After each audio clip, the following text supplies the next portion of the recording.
In September 1978, millions of Americans tuned in to watch the hit TV show The Dating Game.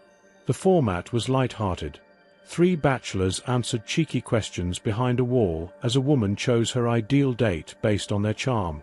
It was supposed to be innocent fun. But that night, Bachelor number 1 wasn't who he seemed. His name was Rodney Alcala.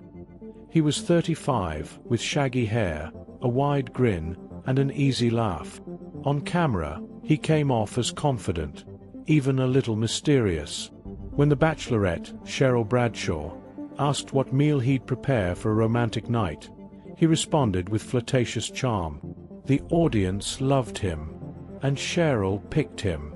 But what she didn't know, and what no one knew, was that Rodney Alcala was already a convicted sex offender.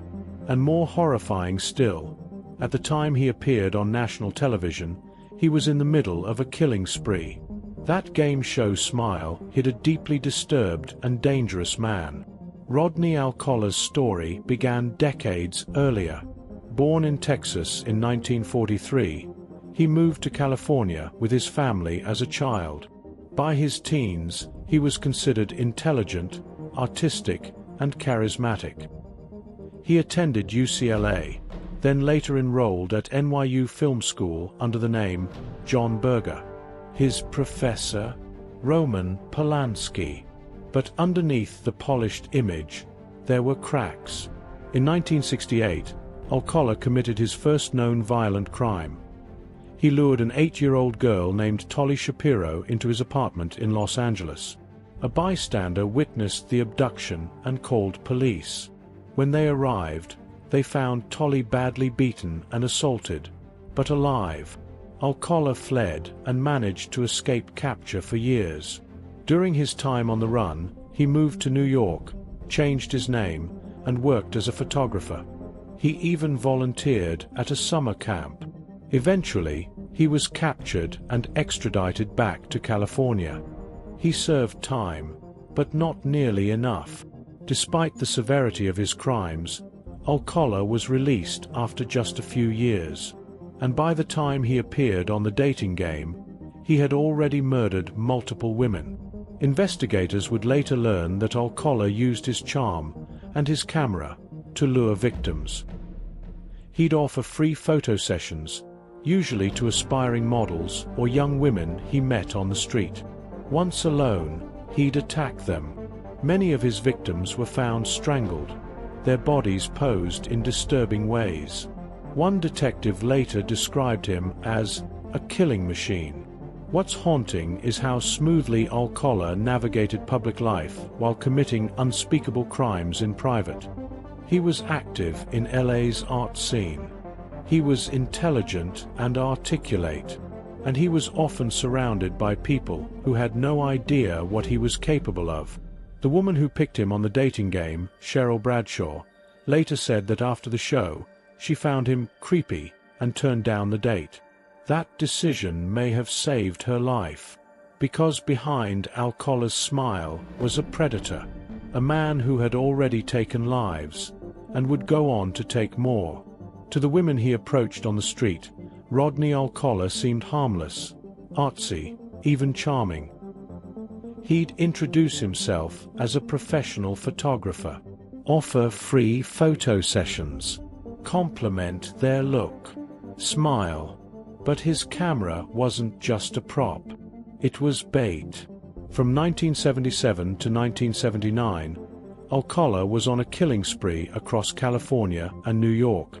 Authorities later called it one of the most methodical and cruel series of murders in modern U.S. history. And the disturbing part? He documented it all.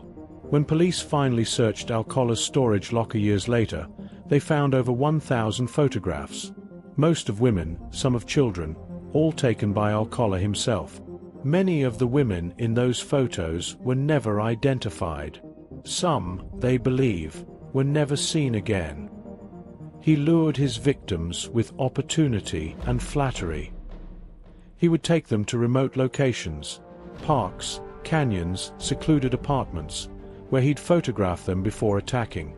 Many were strangled, revived, then strangled again.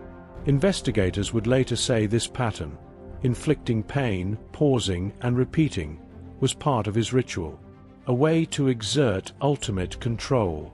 One of his victims, Robin Samsoe, was just 12 years old. In 1979, Robin vanished on her way to a ballet class in Huntington Beach, California. Her body was found days later, badly decomposed, in a remote area. A friend told police that a man had approached them at the beach earlier that day, offering to take their pictures. The composite sketch matched Alcala. He was arrested shortly after and charged with Robin's murder. But that case would take decades to resolve. Alcala's courtroom journey became a legal labyrinth. His first conviction in 1980 was overturned on a technicality. He was tried again, convicted again, and that too was overturned. It wasn't until 2010 that he was definitively convicted of multiple murders, including Robin's. But by then, the full scope of his crimes had begun to emerge. Thanks to advancements in DNA analysis, forensic teams began connecting Alcala to cold cases that had gone unsolved for decades. Victims like Jill Barkham, Georgia Wickstead, Charlotte Lamb, and Jill Parento, all women in their 20s, all found raped and strangled, were linked directly to him. The evidence was overwhelming, the timeline brutal, the method consistent. Still, Alcala maintained his innocence, and when he stood trial in 2010 for 5 murders, he made a shocking choice. He chose to represent himself. No attorney, no legal team, just Alcala.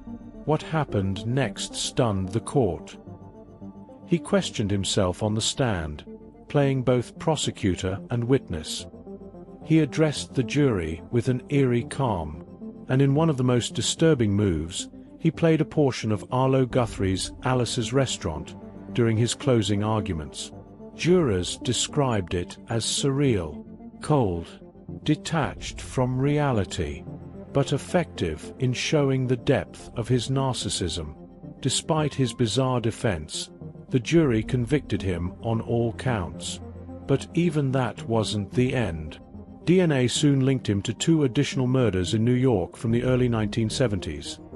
Cornelia Crilly, a flight attendant, and Ellen Hover, the daughter of a prominent nightclub owner.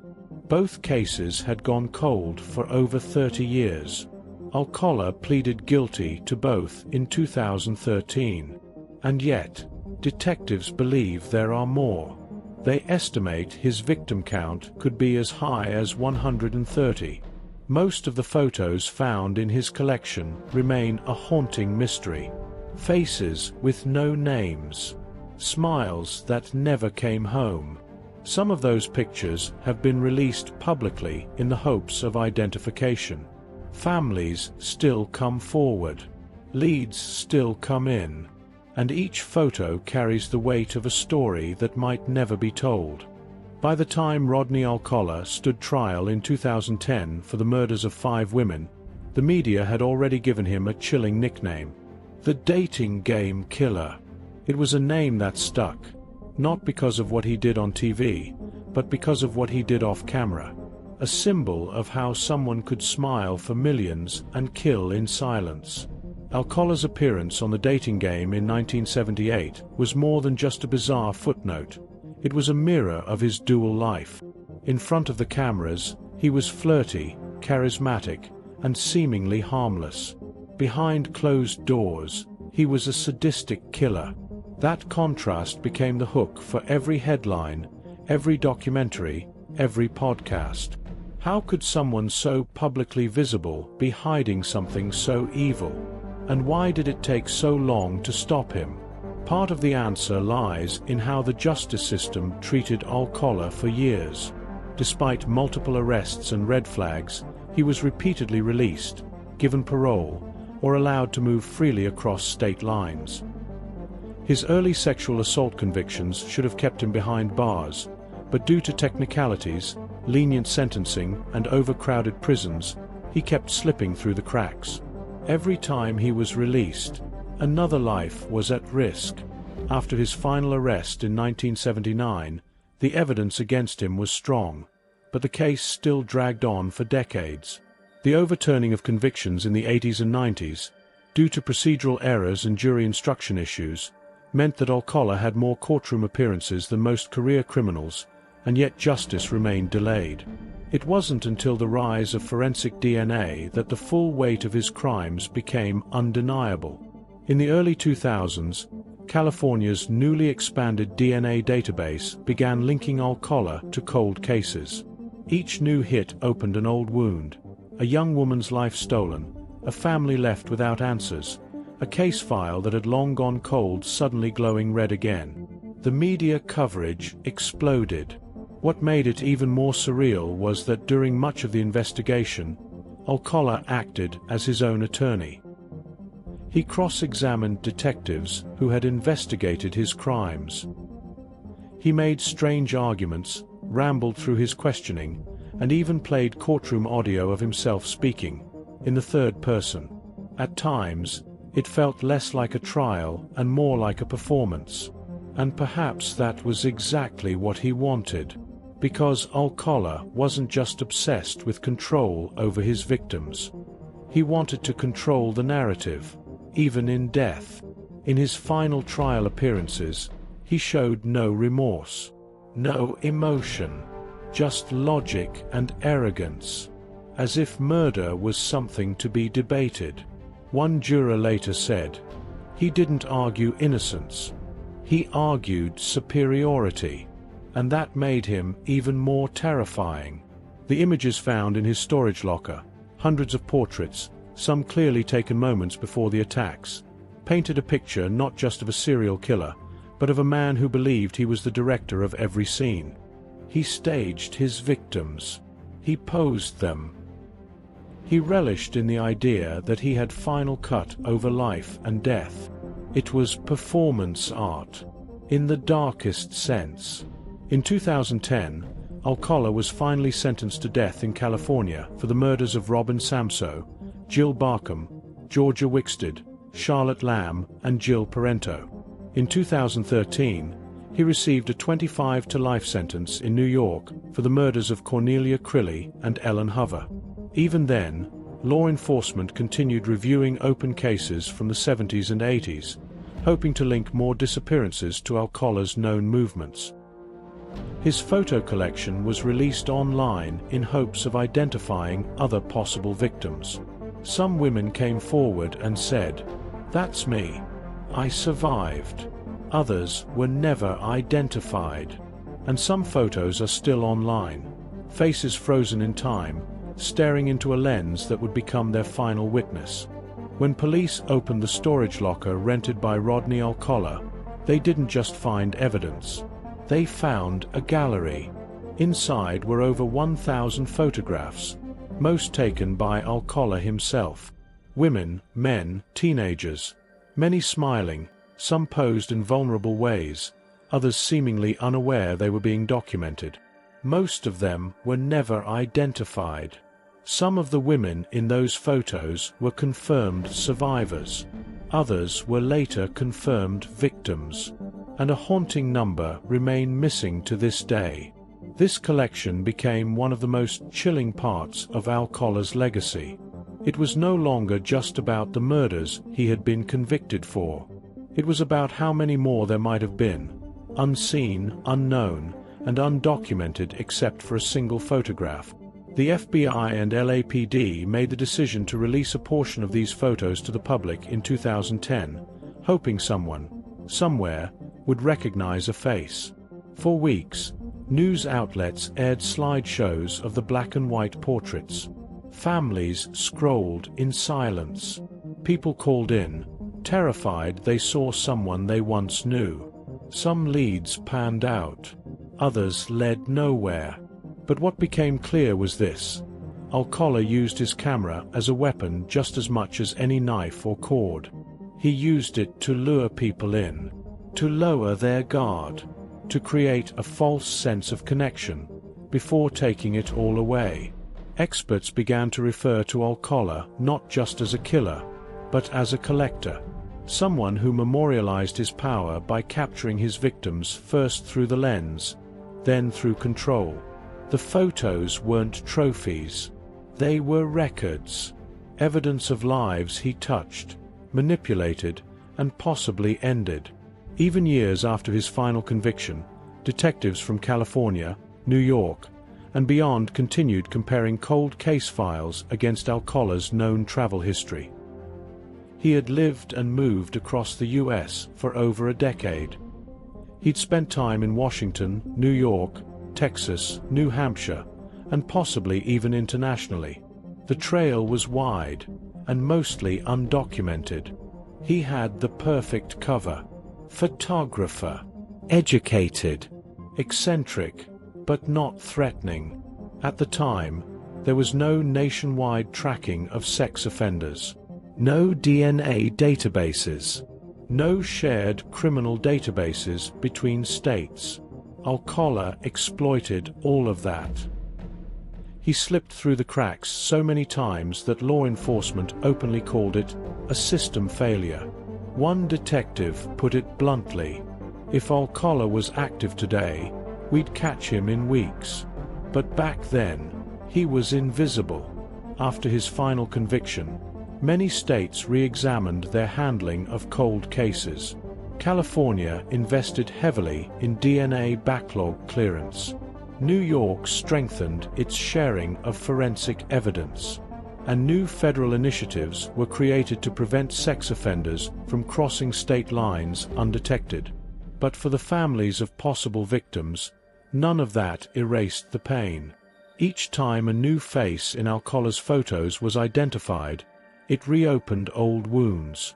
Some women in the pictures came forward, shaken but alive. Others were linked to missing persons reports from the 70s and 80s. And still, dozens of faces remain without names, ghosts with no story, no closure. True crime communities continue to circulate the photo set, hoping the internet might succeed where institutions failed. Reddit threads, YouTube videos, online memorials. The mystery persists, and all of it began with a lens. Rodney Alcala died on July 24, 2021, at the age of 77, in a prison hospital in California. He had been on death row for over a decade, convicted of 7 murders, but suspected of many more. His death brought a strange mix of relief and frustration. For some families, it meant the end of a long chapter of pain. They no longer had to hear his name on the news. No longer feared another appeal, another courtroom, another interview. For others, it meant the truth may never be fully known. Because Alcala took secrets with him. Despite overwhelming evidence of his crimes, he never confessed to the full extent of his actions. In fact, for most of his incarceration, he was silent, cold, uncooperative. The same man who once performed in court, who once played his own attorney, retreated into himself in later years. No apology, no closure, no names. The FBI believes the actual number of his victims may exceed 130, but the identities of many remain unknown, lost in the gaps of time, misclassified cases, and the scattered trail Alcala left behind. His photographs, now infamous, still circulate in public databases.